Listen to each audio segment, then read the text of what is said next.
Продолжија протестите на родителите и на вториот ден по спроведувањето на одлуката за воведување сменско работење во основните училишта во општина Виница. Из утрината во подрачното училиште Гоце Делчев во Истибања, учениците од одделенска настава останаа дома, а оние од предметна, наместо во училниците, ги чекаа своите наставници на столчињата пред влезот на училиштето. Заедно со нив беа и дел од родителите, кои не се согласуваат со промените во термините за изведување на наставата. Пред камера не сакаа да коментираат одлуката на училишниот одбор, за која само рекоа дека е донесена своеволно и без да се земе предвид мислењето на Советот на родители.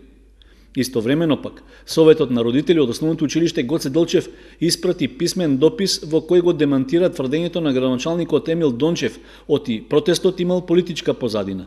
Според нив, во советите на родители во сите училишта во државата влегуваат родители на деца, при што политичката определба немала никаква улога во носењето на заедничките ставови.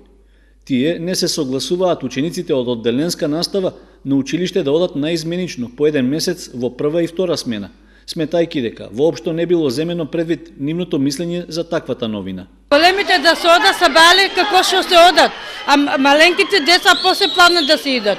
Ово дете спи до 9 сата, до 10. Јас се бали го дигаев да јас сум баба на неа, мајка е у 6 сата оди на работа.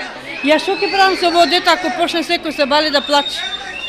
Треба да се учи како учено. Она се знае од 1 сат, а не децата да се збуна сега што ова работи спадени са децата од училиштите. Според Советот на родители, сменското работење ќе немало никаков позитивен ефект ниту за училиштата од финансиски, ниту за учениците од педагошки карактер. Со воведувањето на ваквата измена пред крајот на учебната година, на најмалите ученици само им се наметнувала обврска да стануваат рано наутро, што ќе влијаело и врз вонучилишните активности со кои тие се ангажирани.